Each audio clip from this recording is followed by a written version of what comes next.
നമസ്കാരം, ഭാരത് ലൈവിലേക്ക് സ്വാഗതം. നമസ്കാരം ഹരി.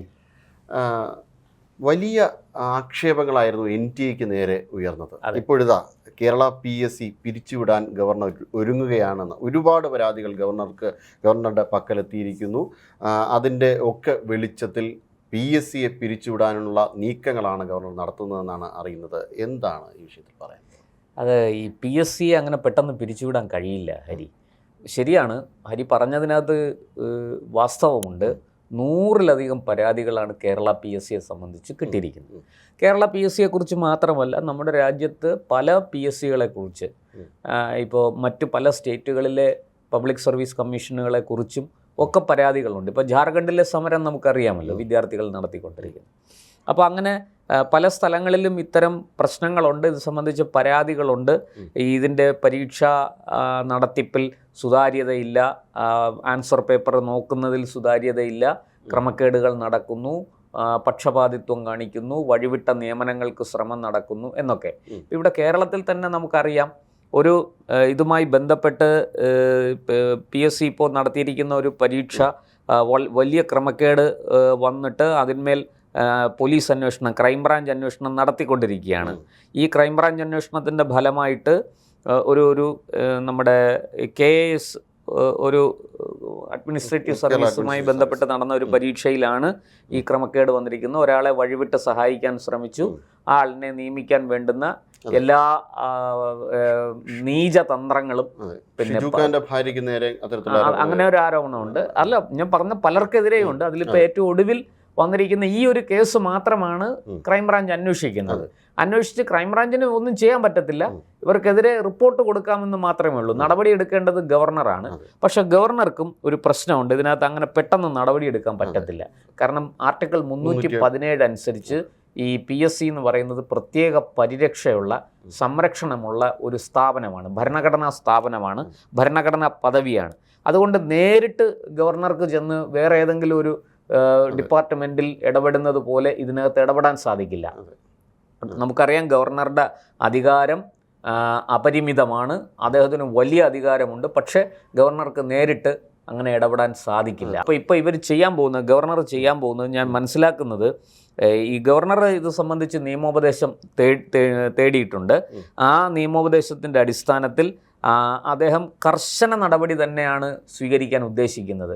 കാരണം ഈ വന്നിരിക്കുന്ന 100-ലധികം പരാതികളിൽ കൃത്യമായ തെളിവുകളുണ്ട്. നമുക്കറിയാം, കഴിഞ്ഞ 10 വർഷം കേരളത്തിൽ PSC നിയമനം എന്ന് പറഞ്ഞാൽ അത് വലിയ വഴിവിട്ട പ്രവൃത്തികൾ അതിനകത്ത് നടന്നു. പിന്നെ ഡിഗ്രി പരീക്ഷ പാസ്സാകാത്ത ആളിന് PSC പരീക്ഷയിൽ റാങ്ക് കിട്ടിയിരിക്കുന്നു. കത്തിക്കുത്ത് കേസിലെ പ്രതി 1ാം റാങ്കുകാരനായിരിക്കുന്നു, മറ്റൊരു പ്രതി 5ാം റാങ്കുകാരനായിരിക്കുന്നു. അതും SI ടെസ്റ്റിലാണ്. നമ്മളൊന്ന് ആലോചിക്കണം, നമ്മുടെ രാജ്യത്തിൻ്റെ നിയമം കാത്തുരക്ഷിക്കാൻ നിയമപാലകനായിട്ട് വരേണ്ട അതിനുവേണ്ടി നടത്തുന്ന പരീക്ഷയിൽ പങ്കെടുത്ത് 1ാം റാങ്കും 5ാം റാങ്കും ഒക്കെ വാങ്ങിച്ച ആൾക്കാർ ക്രിമിനൽ കേസുകളിലെ പ്രതികളാണ്. അപ്പോൾ ഈ നമ്മുടെ നാട് എങ്ങോട്ടാണ് പോയിക്കൊണ്ടിരിക്കുന്നത്? ഇതാണ് ഇവിടുത്തെ ഒരു പ്രധാനപ്പെട്ട ഉയരുന്ന ചോദ്യം. എന്തായാലും ഇപ്പോൾ ഈ പരീക്ഷാ ക്രമക്കേടിൽ കേരള ഗവർണർ രാജേന്ദ്ര ആർലേക്കർ കർശനമായ നടപടി സ്വീകരിക്കാൻ തന്നെ തീരുമാനിച്ചു എന്നാണ് ലോക് ഭവൻ വൃത്തങ്ങൾ നൽകുന്ന സൂചന. അതായത് ഈ ഗവർണർക്ക് ചെയ്യാൻ പറ്റുന്നൊരു കാര്യം, ഈ ക്രമക്കേടുകളുടെ എല്ലാം തെളിവുകൾ വെച്ചുകൊണ്ട് നേരെ രാഷ്ട്രപതിക്ക് ഒരു റിപ്പോർട്ട് കൊടുക്കാം. ആ റിപ്പോർട്ട് കിട്ടിക്കഴിഞ്ഞാൽ രാഷ്ട്രപതി, ഇത് ഭരണഘടനാ സ്ഥാപനമാണ്, അപ്പോൾ രാഷ്ട്രപതിക്ക് ഇതിനകത്ത് എന്തെങ്കിലും ചെയ്യാൻ പറ്റുമോ? അപ്പോൾ രാഷ്ട്രപതി ഇത് സുപ്രീം കോടതിക്ക് റെഫർ ചെയ്യും. ഇങ്ങനൊരു സംഭവമുണ്ട്, ഇതിനകത്ത് നടപടി എടുക്കാൻ വേണ്ടുന്ന നിർദ്ദേശങ്ങൾ കൊടുക്കണം എന്ന് പറഞ്ഞുകൊണ്ട് രാഷ്ട്രപതി സുപ്രീം കോടതിക്ക് റെഫർ ചെയ്യും. സുപ്രീം കോടതിയാണ് അന്വേഷണത്തിന്. അതെങ്ങനത്തെ അന്വേഷണം? അത് നമ്മുടെ ഏതെങ്കിലും ഒരു പോലീസ് ഏജൻസി അന്വേഷിച്ചാൽ പറ്റില്ല, പകരം CBI അന്വേഷണം വരണം. അപ്പോൾ CBI അന്വേഷണം വന്ന് ഒരു FIR വീണ് കഴിഞ്ഞാൽ തീർച്ചയായിട്ടും പിന്നെ ഗവർണർക്ക് ആക്ട് ചെയ്യാം. നിലവിലെ PSC ചെയർമാനെയും മറ്റുമൊക്കെ പിരിച്ചുവിടാം, ആ ഭരണസമിതിയെ തന്നെ റദ്ദാക്കാം. സസ്പെൻഷനിലേക്കല്ലേ പിന്നീട് പോകുന്നത്? അതെ, ആ സസ്പെൻഷൻ പിന്നീട് പ്രൂവൺ ചെയ്യുമ്പോഴത്തേക്കും അല്ല, ആദ്യം ഇവരെ സസ്പെൻഡ് ചെയ്ത് ഈ ഭരണസമിതിയുടെ പ്രവർത്തനത്തെ സ്തംഭിപ്പിച്ച് ഇതിൻ്റെ അന്വേഷണം മുന്നോട്ട് പോയി ഇവർക്കെതിരെയുള്ള റിപ്പോർട്ട് വരുമ്പോൾ ഈ ഭരണസമിതിയെ പിരിച്ചുവിടാം. അതാണ് അതിൻ്റെ നടപടിക്രമം. അങ്ങനെ ഒരു നടപടിക്രമത്തിലേക്ക് പോകാനാണ് ഗവർണർ. ഇത് ഏതെങ്കിലും ഒരു കേസിൽ, ഇപ്പം നിലവിൽ ഇപ്പോൾ ഒരു CBI അന്വേഷണം വന്നു കഴിഞ്ഞാൽ നിലവിലൊരു ക്രൈംബ്രാഞ്ച് അന്വേഷണം നടക്കുന്നുണ്ടല്ലോ. ഈ ക്രൈംബ്രാഞ്ച് അന്വേഷണത്തിൻ്റെ ഭാഗമായിട്ട് കിട്ടിയിരിക്കുന്ന വിവരങ്ങൾ ഇവർക്ക് CBIക്ക് കൈമാറാം. അപ്പോൾ CBI കാരണം ഒരു പ്രാഥമിക അന്വേഷണം നടന്നു കഴിഞ്ഞിരിക്കുന്നു. ചരിത്രത്തിൽ ആദ്യമായിട്ടാണ് പോലീസ് PSC ആസ്ഥാനത്ത് കയറി ഈ രേഖകൾ പരിശോധിക്കുന്നതും അത് പിടിച്ചെടുക്കുന്നതുമൊക്കെ. അതായത് നമ്മുടെ ഈ ഞാൻ നേരത്തെ പറഞ്ഞ ഒരു പരീക്ഷാ തട്ടിപ്പ് കേസിൽ, അതായത് ആസൂത്രണ ബോർഡിൻ്റെ പരീക്ഷാ തട്ടിപ്പുമായി ബന്ധപ്പെട്ട കേസിലാണ് ആൻസർ പേപ്പർ അടക്കം 58 അതിൽ 20 മാർക്ക്, പിന്നെ 20 10 മാർക്കിന്റെ 10 ചോദ്യങ്ങൾ 58 മാർക്കിനുള്ള 42 മാർക്കാണ് ആ കൂടെ പുള്ളിക്ക് ഉള്ളത്. ബാക്കി 58 മാർക്കിന്റെ പറഞ്ഞല്ലോ ഉത്തരം എഴുതാതെ 20 ചോദ്യങ്ങൾ 10 ചോദ്യങ്ങൾ വിട്ട് കളഞ്ഞിരിക്കുകയാണ്, ക്യാൻസൽ ചെയ്തു. അപ്പോൾ അതിനെ അങ്ങ് ക്യാൻസൽ ചെയ്തിട്ട്, അതായത് ബാക്കിയുള്ള ആൾക്കാർക്കും ഈ ചോദ്യത്തിന് ഉത്തരം എഴുതിയിട്ടുള്ളവർക്കും മാർക്കില്ല. കാരണം ഈ ചോദ്യങ്ങളെല്ലാം അങ്ങ് മറികടന്നുകൊണ്ട് പോയി. കഴിഞ്ഞ കാലങ്ങളിൽ എനിക്ക് അവിടെയാണ് വേറൊരു സംശയം വരുന്നത്. കഴിഞ്ഞ ഒരു 10 വർഷത്തെ ടേമിനിടയിൽ PSC വളരെ വ്യാപകമായിട്ട് ഈ ക്യാൻസലേഷൻ ടെക്നിക്ക് ഉപയോഗിച്ചു. അപ്പോൾ ഈ ക്യാൻസലേഷൻ ടെക്നിക്ക് ആ പരീക്ഷകളിലും ഇത്തരത്തിലുള്ള ക്രമക്കേടിന്റെ സൂചനകളാണോ എന്നുള്ളത്? അല്ല, തീർച്ചയായിട്ടും ക്രമക്കേടുകൾ നടന്നു എന്നുള്ള സംശയം ഇപ്പോൾ ബലപ്പെട്ടിരിക്കുകയല്ലേ, നിസ്സാരമല്ല. അപ്പോൾ അതുകൊണ്ട് തന്നെ കഴിഞ്ഞ 10 വർഷത്തെ ഈ ക്രമക്കേടുകൾ മുഴുവനും അന്വേഷിക്കണം. അപ്പോൾ അതിനൊരു ഒരു പ്രത്യേക അന്വേഷണ സ്പെഷ്യൽ ഇൻവെസ്റ്റിഗേഷൻ ടീമിനെ തന്നെ സെറ്റ് ചെയ്യേണ്ടി വരും CBIയുടെ. നമുക്കറിയാം, അങ്ങനെ പണ്ട് സുപ്രീം കോടതി അങ്ങനെ സെറ്റ് ചെയ്തിട്ടുണ്ട്. സുപ്രീം കോടതി നിയോഗിച്ച സ്പെഷ്യൽ ഇൻവെസ്റ്റിഗേഷൻ ടീം ഇപ്പോൾ ഗുജറാത്ത് കലാപം അന്വേഷിച്ചത് അവരാണ്. അങ്ങനെയാണ് ചില വെറുതെ വിട്ട കേസുകളിലെ പ്രതികൾ പിന്നെ വീണ്ടും ശിക്ഷിക്കപ്പെട്ടത്, അങ്ങനെയൊക്കെയാണ് ആ കേസിൽ. അപ്പോൾ അതൊക്കെ സുപ്രീം കോടതിക്ക് ചെയ്യാവുന്ന കാര്യമാണ്. സുപ്രീം കോടതി അങ്ങനെ ചെയ്തു കഴിയുമ്പോൾ CBIയുടെ ഒരു സ്പെഷ്യൽ ഇൻവെസ്റ്റിഗേഷൻ ടീമാണിത് അന്വേഷിച്ച് ഈ റിപ്പോർട്ട്. അപ്പോൾ അന്വേഷണം വന്നാൽ ഉടൻ തന്നെ ചെയർമാനെയും ഈ ഭരണസമിതിയെയും സസ്പെൻഡ് ചെയ്യാൻ പറ്റും. സസ്പെൻഡ് ചെയ്ത് ഏതെങ്കിലും ഒരു കേസിൽ ഇവർക്കെതിരായ റിപ്പോർട്ട് കിട്ടിയാൽ മതി. അപ്പോൾ തന്നെ ഗവർണർക്ക് ഇവരെ പിരിച്ചുവിടാം.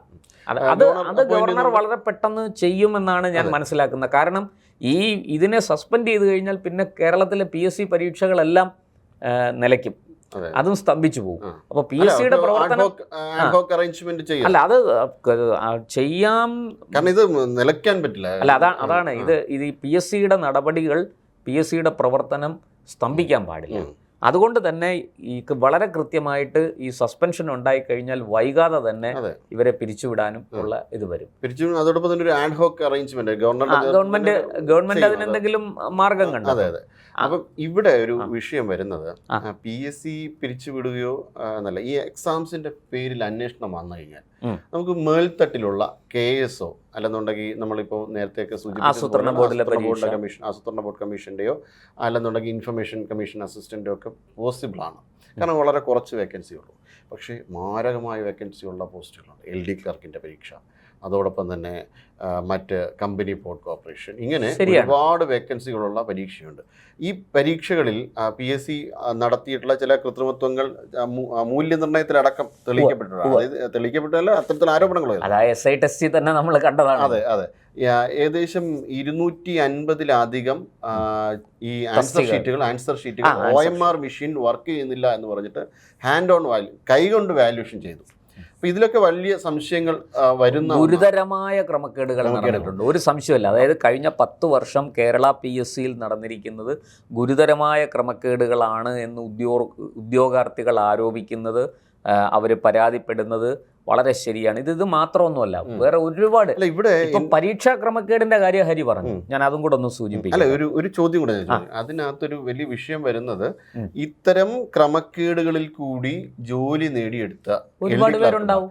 ഈ LD ക്ലർക്കുമാർ കേവലം LD ക്ലർക്കുമാരല്ല, LD ക്ലർക്ക് പ്രൊമോട്ട് ചെയ്ത് ഡെപ്യൂട്ടി കളക്ടറിലേക്കോ വേണമെങ്കിൽ കളക്ടറിലേക്കോ ഒക്കെ എത്താൻ പറ്റുന്ന രീതിയിലുള്ള പോസ്റ്റുകളിലെത്താം.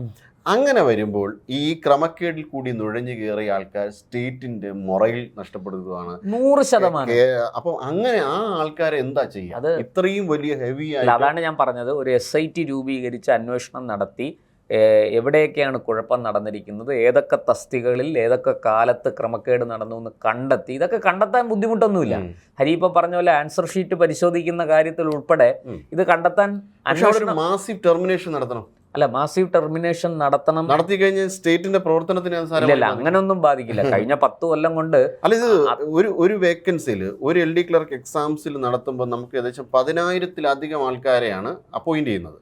അതിലൊരു വലിയ സംഖ്യ ഈ രീതിയിലേക്ക് പോകുമ്പോൾ ഒരു മാസീവ് ടെർമിനേഷനിലേക്ക് അത് ചെയ്യാനുള്ള കാര്യം എന്താന്ന് വെച്ചാല് അതിന് ബദൽ സംവിധാനം സർക്കാർ ഉണ്ടാക്കണം. അതിനൊരു വലിയ അറേഞ്ച്മെന്റ് ചെയ്യണം. ക്രമക്കേടാണ് നടന്നതെങ്കിൽ വലിയ അറേഞ്ച്മെന്റ് ചെയ്യണം. കാരണം ഇവിടെ 10,000-കണക്കിന് ഉദ്യോഗാർത്ഥികൾ നീതിക്ക് വേണ്ടി സമര രംഗത്താണ്.